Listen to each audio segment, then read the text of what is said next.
Hey Year 3, I hope you're all enjoying the Let It Grow topic so far. It's been great to see some of the work you've been doing, and actually some of you that have sent through some information about how to care for plants have been really helping me out, because I've been trying to grow some plants in my garden as well, and so far we've had mixed results. These lettuces are doing okay.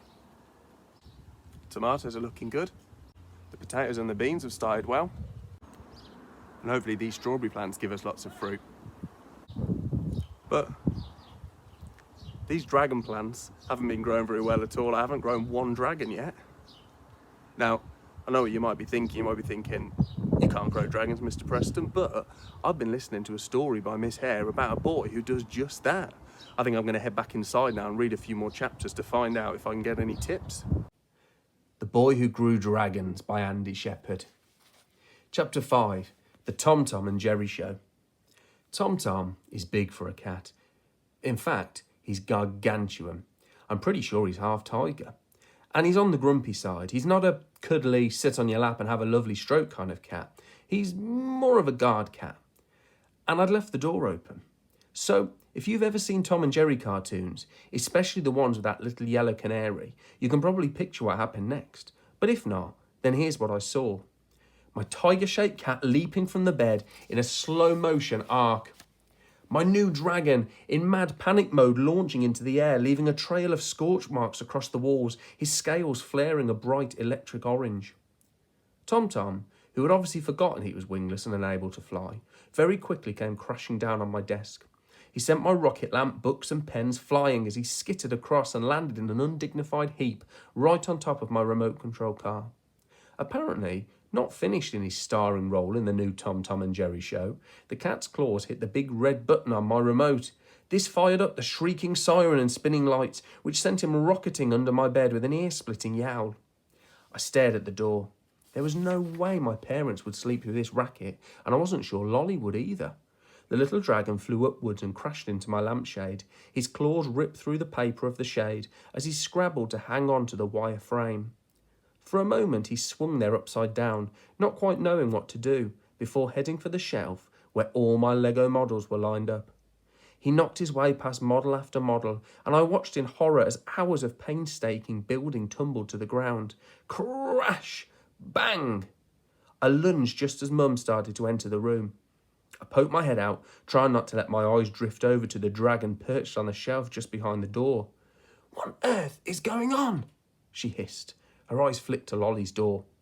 Dad appeared behind her, looking like his hair had exploded on the top of his head and brandishing a slipper as though he thought we were being attacked. Although, what help a pink fluffy slipper would be, I had no idea. "Sorry," I spluttered. Tom Tom was attacking my King Kong. I had to save it." Mum frowned. I could tell she wasn't convinced. She tried to peer past me to see inside, but I wedged my foot against the door. "What's that smell?" she asked, wrinkling her nose. I sniffed and caught the faint smoky tang in the air. As if on cue, the little dragon sent out another spark that crackled in the darkness of the room. "Nothing," I stammered. "Just, stinky cat smell. I'll give Tom Tom a bath tomorrow, I promise."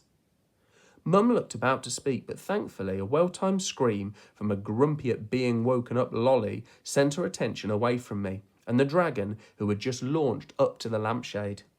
She groaned and steered Dad down the hall. They disappeared into Lolly's room, Dad still clutching the slipper. Behind me, Tom Tom hadn't given up. With eyes full of malice, he stalked back and forth, getting ready to pounce again. The little dragon was swooping and diving in dizzying circles now, clearly terrified. He kept sending out flurries of little sparks that rained down, but thankfully fizzled out before they landed. I glared at Tom Tom. "Out!" I hissed, and herded the spitting ball of fury onto the landing. As soon as the door had closed, the dragon flew down towards me, and I held out my arm for him to perch on.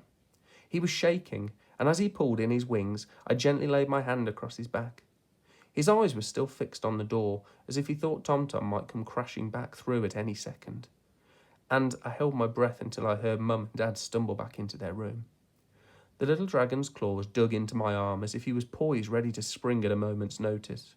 I couldn't exactly stroke him like you would a cat. Well, any cat other than Tom Tom. But I kept my hand resting there until he'd stopped shivering and relaxed his grip. "Sorry," I whispered. "We'll be more careful from now on." He stared up at me, his twinkling eyes looking right into me. It was like gazing into one of those crystal prisms where the light is scattered into a rainbow. Fragments of colour sparkled and danced around the dragon's almond-shaped irises. I could have looked into those eyes forever. Then, just for a second, his sharp little claws tightened on my arms again. "I promise," I whispered. The grip loosened. The tiny creature seemed satisfied that he'd made his point. His scales flickered, and the fiery orange glow gradually returned to ruby red.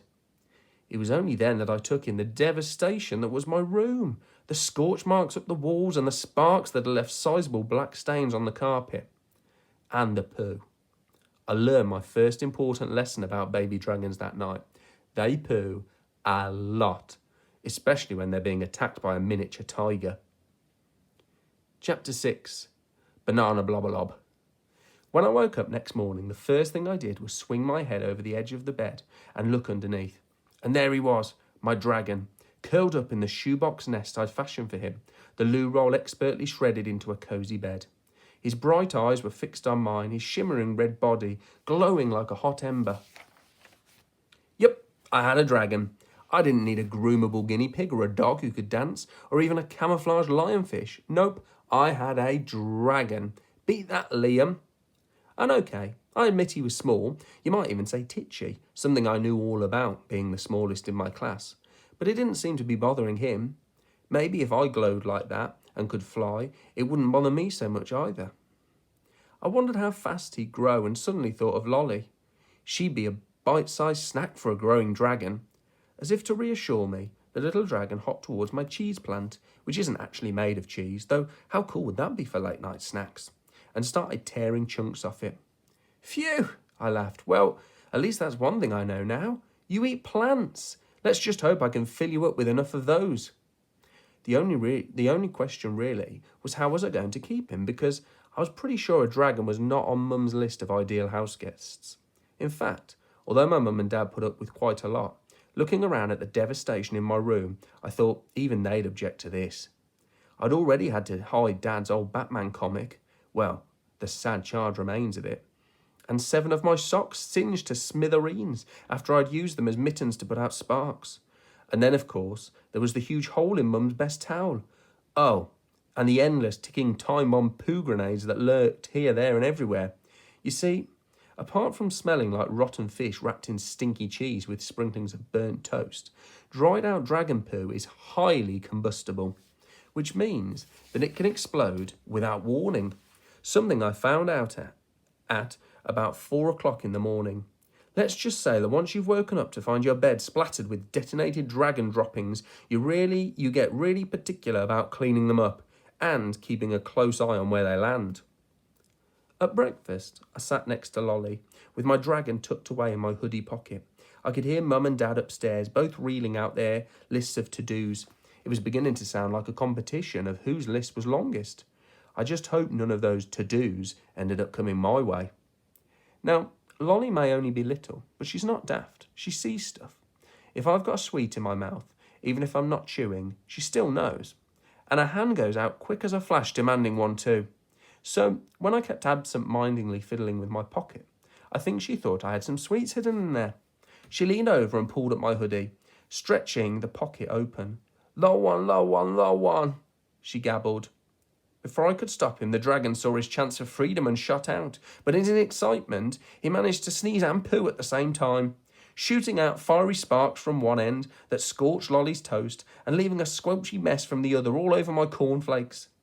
Alarmed by Lolly's shrieks of delight, he soared up to the ceiling light, dropping more well-timed poo bombs along the way, one of which perfectly met the sole of Dad's shoe as he strode into the kitchen. If my dad had picked up any tips at our one and only ice skating lesson, he might have been fine. And if the table hadn't been there, he might have slid smoothly through and out the back door. But as it happened, he sort of folded over it like a crocodile's mouth shutting and landed with his face in Lolly's plate of mashed banana. At least Lolly thought it was funny. I quickly opened my pocket and the dragon zipped back in out of sight. Just in time too, as Mum came running in to see what all the noise was about. What is going on now? She groaned, seeing the mess. Now, the good thing about Lolly is that because she can't talk much yet, you can blame quite a lot on her. And the best bit is she finds everything so funny, she doesn't even mind, and Mum and Dad don't get cross with her because she's only little. Lolly Bob was painting another banana picture, and this pigeon flew in and ate it, I said. Lolly flapped her arms, launching another blob of banana that delicately splatted on Dad's nose and made her squeal again. Mum raised her eyes and sighed. Lolly giggled and stuck her 2 thumbs up, both covered in banana. Lolly blobbalob, I said, laughing. She wiggled her banana-y fingers about like little puppets, which was pretty hysterical, and even Mum couldn't help smiling. I told you we stick together, me and Lolly. Anyway, while Mum acted like a hyperactive octopus, mopping up Dad, the floor, and Lolly, I was able to escape, which was just as well, because I needed to get back to Grandad's garden. Fast.